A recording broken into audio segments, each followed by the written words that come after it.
Kemudian yang kedua, dia bilang jangan ada wisata bencana dong. Barusan nih.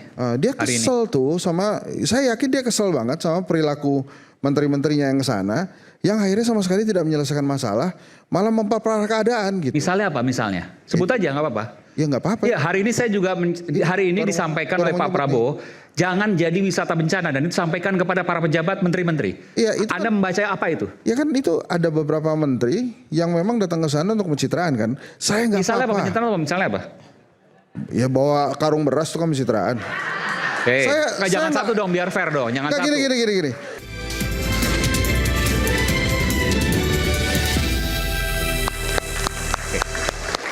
Saya langsung menuju ke Bung Henry Satrio. Bung Henry, apa yang ingin disampaikan terkait hal ini? Tadi Anda sudah mendengarkan begitu banyak data. Silakan. Ya, bismillahirrahmanirrahim. Assalamualaikum warahmatullahi wabarakatuh. Waalaikumsalam warahmatullahi. Terima kasih Mas Aiman.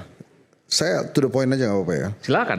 Case bencana Aceh, Sumatera Barat, Sumatera Utara ini sebetulnya awalnya adalah komunikasi yang tidak baik yang dilakukan oleh BNPB. Kenapa saya langsung ke BNPB? Catatan saya yang pertama ada delay informasi dari terjadinya bencana 24 November. Terus kemudian kita baru dengar itu sekitar 27-28 November. Dan itu diperparah dengan kata-kata Ketua BNPB yang mengatakan hanya mencekam di media sosial.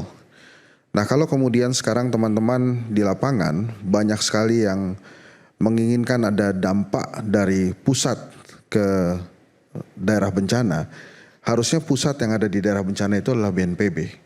Karena pada saat zaman tsunami waktu itu BNPB-nya kan belum ada. Ini kan dibentuk untuk justru hal-hal seperti ini. Belajar dari tsunami 2004. Ya. Oke. Saya cerita sedikit apa yang terjadi dengan tsunami 2024 ya. 2004 ya. Oke. Saya hari ketiga berangkat dari Jakarta, hari keempat sampai di Aceh. Itu ada dua yang langsung saya lihat. Yang pertama saya nebeng truk TNI ke Anda itu kan 26 Desember 2004. Ya, berarti saya tanggal 30 sampai di sana. Oke, beberapa hari kemudian. Beberapa hari kemudian. Masih parah sekali tuh. Dan saya masih jadi karyawan lah. Saya belum jadi pengamat politik ternama sekarang. Kayak sekarang gitu. Dia masih jadi karyawan. Sampai di sana saya nebeng truk TNI. Ya, makanya saya apresiasi sekali. Itu ke gubernuran. Di gubernuran itu ada crisis center dan media center. Yes. Dua hal yang belum terjadi di awal. Dan mayat-mayat bergelimpangan di kanan kiri. Yes. Itu saya melihatnya belum terjadi di bencana kali ini. Crisis center dan media center. Nah kemudian Pak Prabowo menurut saya did a very good job. Dia datang ke sana. Apapun yang dia lihat itulah yang keadaannya di sana. Kalau kemudian ada tenda yang baru 2 hari katanya muncul sebelum presiden datang, ya memang kelakuannya begitu gitu ya BNPB-nya. Nah tapi yang ingin saya katakan presiden sebetulnya mendapatkan informasi yang benar tuh. Makanya dia bilang 2 hal. Kenapa saya yakin presiden mendapatkan informasi yang benar. Yang pertama dia bilang, saya gak punya tongkat Nabi Musa nih.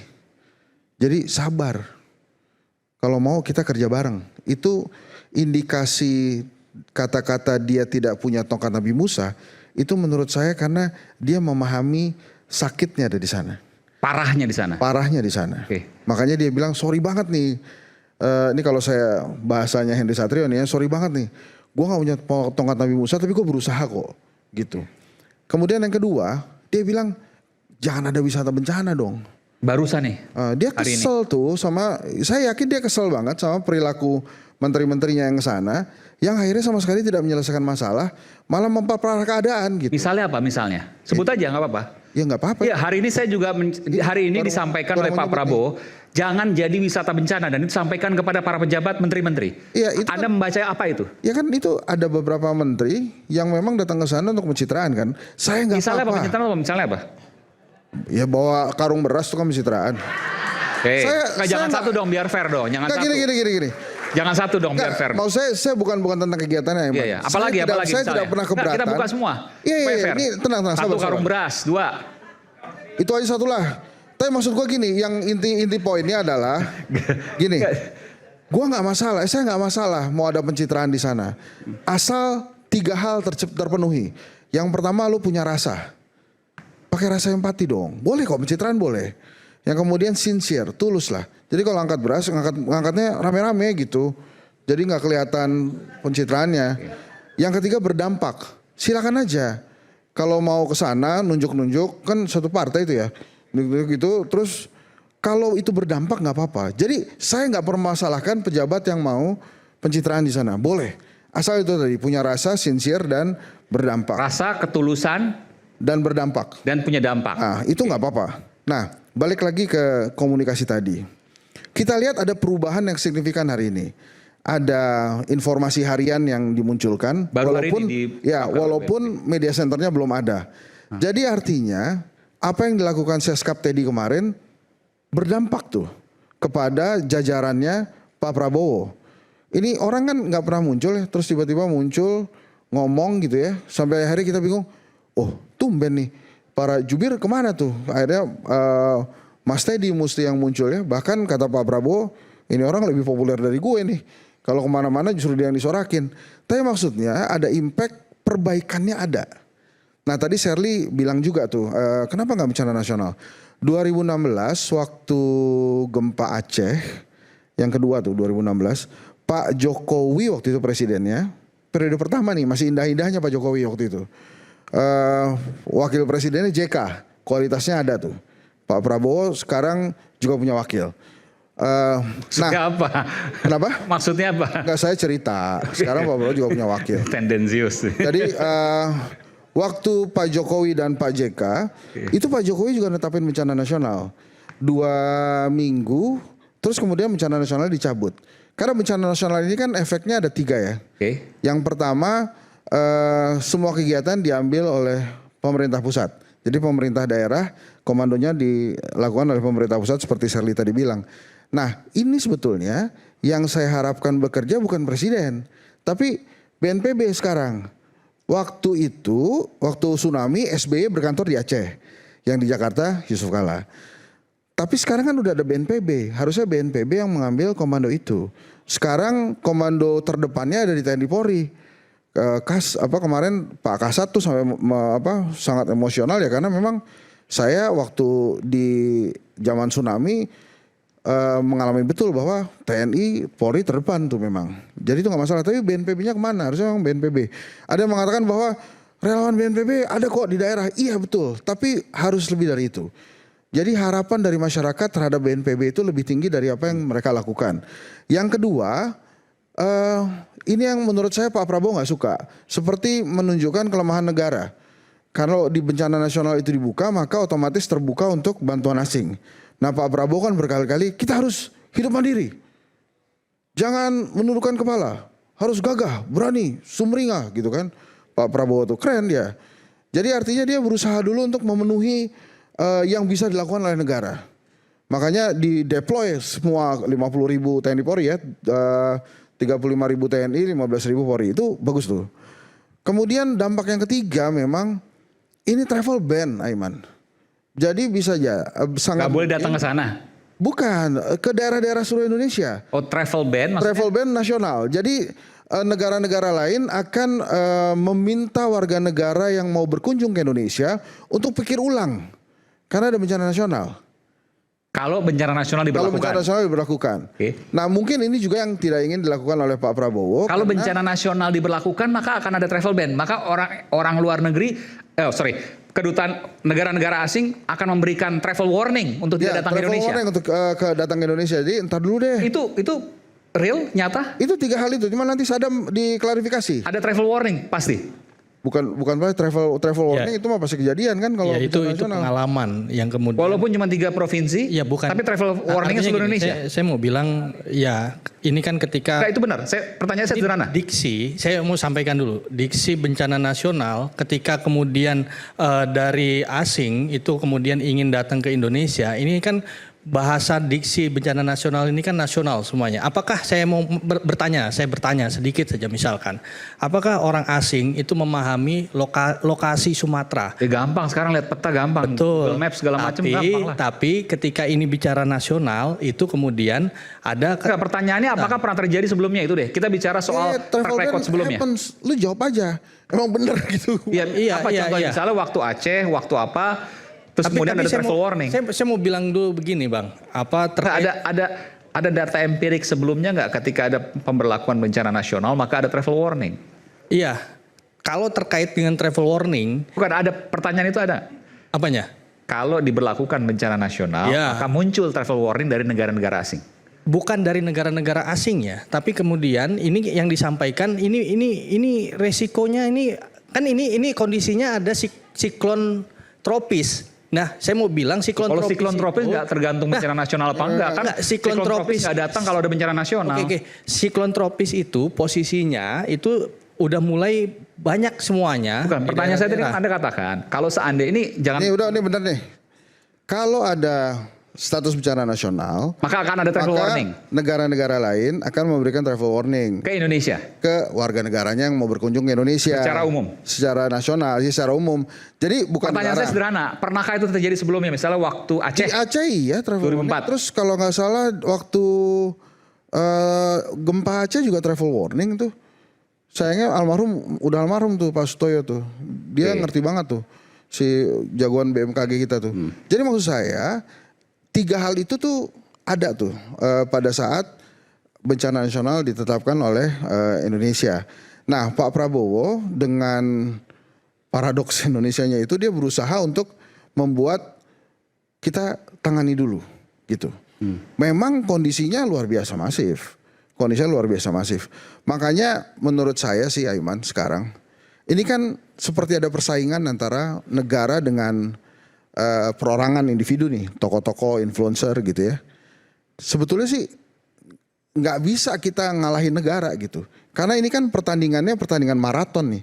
Ini lama nih. ini bakal lama. Setelah ini kan ada BRR harusnya dibentuk tuh. Tapi saya nggak tahu sih nanti Pak Prabowo bentuk atau tidak. Ya, Tapi harusnya sih dibentuk. Karena ini maraton. Tokoh-tokoh yang ada sekarang, Shirley misalnya atau saya menggalang dari lewat IKFIKOM Unpad dan lain-lain. Itu ya jaraknya itu sprint aja. Sebentar tuh, seret gitu. Tapi kalau pemerintah nih pasti maraton gitu. Jadi maksud saya ya memang kita harus bahu-membahu membangun ini. Aiman, saya korban banjir pernah. Jadi kalau Bapak Ibu sekalian di sini belum pernah jadi korban banjir, saya cerita nih. Banjir itu kalau udah surut, kita belum tentu bisa masuk rumah. Ya. Kenapa? Lumpur. Lumpurnya ada di dalam rumah. Lo mesti angkat dulu itu pintu, baru kita masuk. Terus kalau kita udah masuk, emang bisa kita benerin bersihin lumpurnya? Belum bisa. Kita butuh air. Nah, pompanya mati. Jadi ribet tuh memang kalau banjir. Itu baru banjir, ini Baru banjir lumpur. Ini banjir lumpur yang gede banget gitu. Iya. Jadi maksud saya, Mas Aiman dan teman-teman rakyat bersuara, memang kita harus bantu pemerintah. Jadi kalau kemudian Pertanyaannya pemerintah mampu untuk kemudian maraton ini? ya harus mampu lah. Kan mereka kekuatannya Nah, banyak. karena gini, pemikiran sederhana dari apa yang kemudian disampaikan masukan ke pemerintah adalah pemerintah kerja keras iya, Ya, luar biasa iya, 24 jam iya, Gini, Mas. tapi Iya, gitu. tapi percepatannya iya. itu masih harus terus ditingkatkan, dan itu kita bicara soal straightforward ya, Ya. harus bantuan asing. Anda setuju nggak? Kalau saya terserah pemerintah. Kenapa? 2 hal nih. Ini Kenapa? bicara soal korban, Iya. Saya ngerti. Ya. bicara soal percepatan loh, Gini, yang bicara pertama soal Aiman, waktu loh. saya belum pernah ke sana. Yang kedua, saya percaya negara sudah melakukan yang terbaik yang biasa dia lakukan. Betul, saya sepakat itu. Kemudian kalau negara mempertimbangkan apakah harus ada bantuan nasional atau tidak, menurut saya itu kewajiban negara menentukan itu. Kalau menurut saya pribadi dengan apa yang dilakukan oleh pemerintah, kemudian warga negara, saya lebih memutuskan untuk menunggu aja apa yang dilakukan oleh pemerintah. Karena begini, saya yakin mereka juga pusing gitu. Apa yang harus dilakukan sekarang tuh mereka juga pelan-pelan perbaiki. Mereka tuh siapa? Ya pemerintah. Yang di sana atau di pusat? Di pusat dan di sana sama-sama pusing itu. Anda yakin pusing itu? Lah iyalah, masa ketawa-ketawa kan enggak? Makanya kemarin waktu Teddy Pras ngumpul itu kan pada Iya. mukanya serius semua tuh. Minta dihargai Pusingnya apa kan. maksudnya? Anda harus jabarkan. Pusingnya gimana? Aiman, Apa yang Anda bayangkan ya? Apa yang Anda bayangkan? kayu di mana-mana. Oke. Korban di mana-mana. Nah, ini kan Lumpur pusing belum pasti ya, beres. semua pusing. Tapi prioritas apa yang mungkin mereka punya kendala paling berat? Satu, menemukan jumlah korban yang hilang. Oke, itu yang pertama. Itu yang pertama. Kemudian yang kedua, kalau udah ketemu itu harus dibikin sehat. Oke. Nah yang Kalau masih hidup, ketiga, ya. baru kemudian humanitarian aid itu masuk tuh. Termasuk sembako dan lain-lain. Setelah itu BRR-nya. Itu rumah kan hilang tuh. Yes. Kampung hilang 4 kata Pak Mualim ya. Itu kan harus dibangun tuh. Sekolah, rumah sakit terus dibangun, makanya trauma. Nah, itulah pertanyaan kenapa. Kemudian ini bukan pendapat saya, tapi kemudian apa yang kemudian disampaikan. Kalau Kenapa kemudian tsunami percepatan kemarin itu dilakukan dan percepatan itu butuh kemudian bantuan asing itu kemudian disampaikan, disuarakan. Ya kalau menurut saya sih, Bentar, kalau memang dibutuhkan seperti oke itu, apakah aja. seperti itu, Mbak Shirley? Singkat saja. Ya. Betul seperti itu. Ya. Jadi Anda melihat percepatan yang bermasalah. Percepatan, ketepatan, kemasifan. Oke, silakan. Cocok. Iya, solusinya apa? Nah kalau memang begitu kan begini sekarang.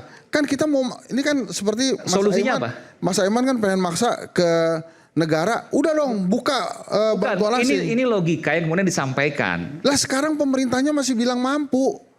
Kok kita paksa-paksa supaya buka bantuan asing? Menurut Anda faktanya mampu? Kalau menurut saya kan mereka masih bilang mereka mampu. Ya udah. Saya nggak Nah, tanya gini, mereka. gini. Menurut Anda, kok Anda hati-hati banget sih ngomongnya? Enggak, menurut gue sih mampu. Mampu, oke. Nah ini oke. Gini. Oke, indikatornya adalah Listrik nyala di Banda Aceh sih udah. Banda Aceh. Hah? Banda Aceh kan nggak Itu akan. ya. Pak Bahlil jangan begitu lagi lah. Itu bukan cuma ngejelek-jelekin, kita semua tuh ngejelekin presiden tuh. Kamu saya kalau emang misalnya gini ya, gimana Pak Bahlil? Wah saya nggak tahu Pak, saya cek dulu di lapangan. Mendingan kayak gitu Pak, daripada langsung ngidup-ngidupin. Nih Mas Aiman ya, menurut saya pemerintah akan berteriak pada waktunya, pada saat dia bilang nggak mampu. Tapi kalau sekarang dia bilang mampu, Mana mungkin nggak bilang nggak mampu? lah makanya kan saya percaya dong. Masa kita mesti nggak percaya sama pemerintah? Dia bilang kan mampu, ya udah kita buktiin aja. Masa kita belum udah nggak percaya, gua nggak percaya lo mampu, kan nggak bisa begitu. Belum sudah tidak percaya. Silakan, Mbak Shirley. Ya. Kalau dari Shirley singkat saja bahwa kita berhitung dengan waktu hari ini. Bahwa ketika bicara tentang waktu, kita bicara tentang kemanusiaan. Maka harus menunggu berapa banyak jiwa yang ditetapkan sebagai korban meninggal, pengungsi, atau mereka yang membutuhkan bantuan lebih lama lagi. Dan atas dasar itu akhirnya tidak ada salahnya membuka bantuan untuk donasi asing. Itu nggak akan membuat pemerintah dalam hal ini Pak Presiden menjadi rendah harga dirinya, pride-nya jadi turun sebagaimana statement kemarin. Sama sekali enggak, apalagi dalam kondisi bencana seperti ini. Karena logikanya kalau donasi asing dalam kondisi bencana kita tolak, tapi utang asing yang berbunga kita terima, maka pertanyaannya di mana logika publik hari ini harus kita tempatkan? Itu Benar, tapi nggak apple to apple. Oke, Mendingan gini, silakan. Nah, nggak kalau utang. Kalau ini bantuan ya apple to apple. nggak apple to apple. Sekarang gini aja, kan Mas Aiman nggak mau nanya, saya yang nanya ke pemerintah, Sadam mampu Iya. nggak? Mampu. Saya mau bilang gini Bang. Saya mau bilang gini. Yang Bentar, pertama. Oke, Anda mau Bagaimana indikator mampu itu Saya terhadap mau bilang korban begini, bencana? Pak? Yang Indikator mampu. oke. Mbak Shirley, yang didahulukan kemanusiaan atau aturan?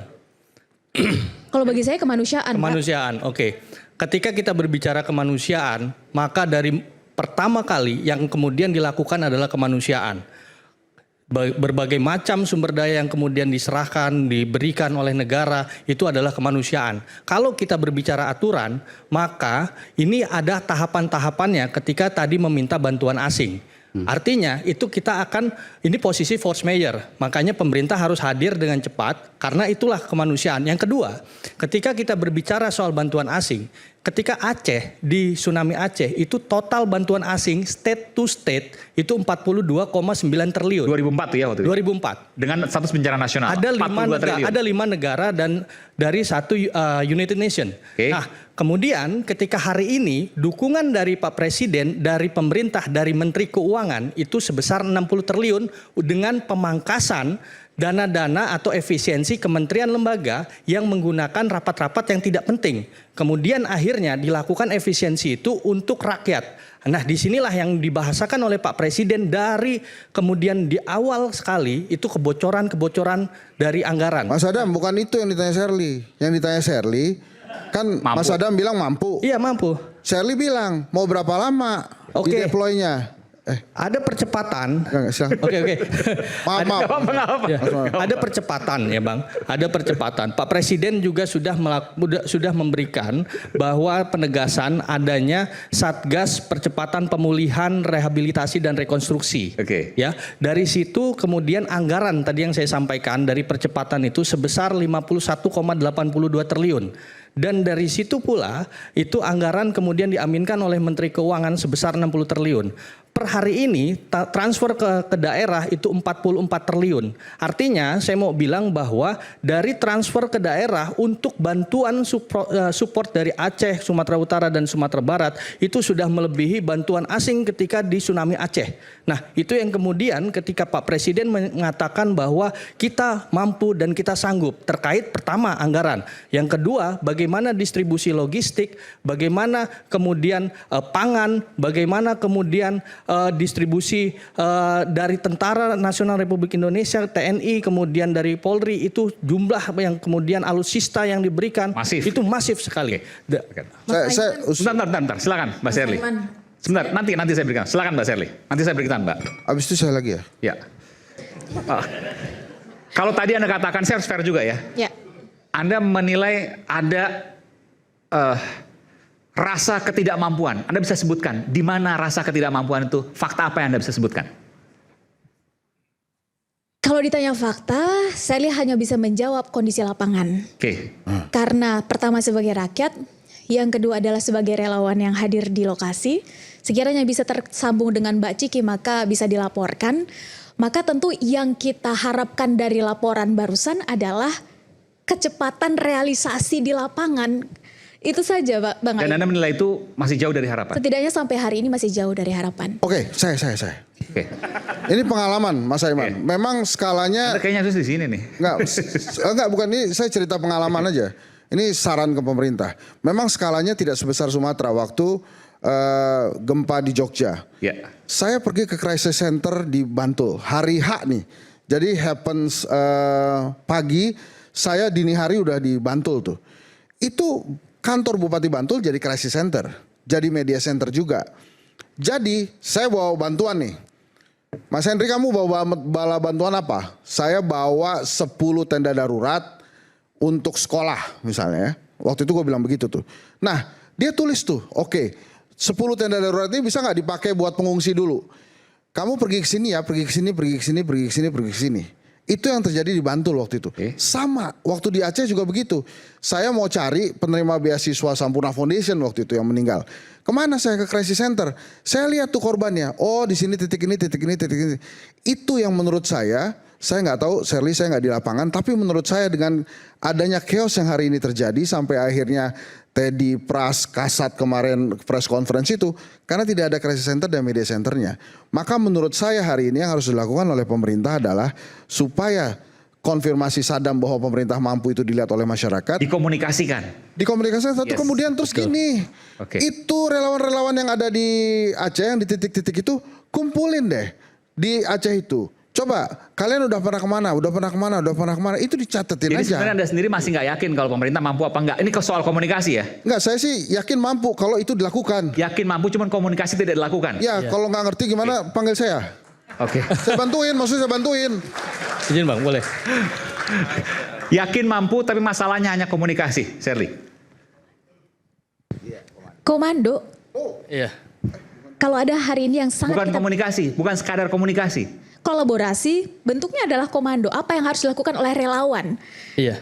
Relawan di sana banyak, orang-orang baik di sana banyak, perwakilan komunitas banyak yang ingin Tapi membantu. sporadis, mencar-mencar. Tapi akhirnya apa yang harus kita lakukan? Bukankah hadirnya pemerintah untuk mencatat apa yang bisa kita lakukan, menjahit hal-hal baik itu adalah tujuan dari Pak Prabowo. Maka dalam hal ini saya sangat sepakat dengan apa yang disampaikan. Komando menyatukan semua pemerintah, rakyat, relawan membantu dan kita mampu. Kita kembali saat lagi. Oke.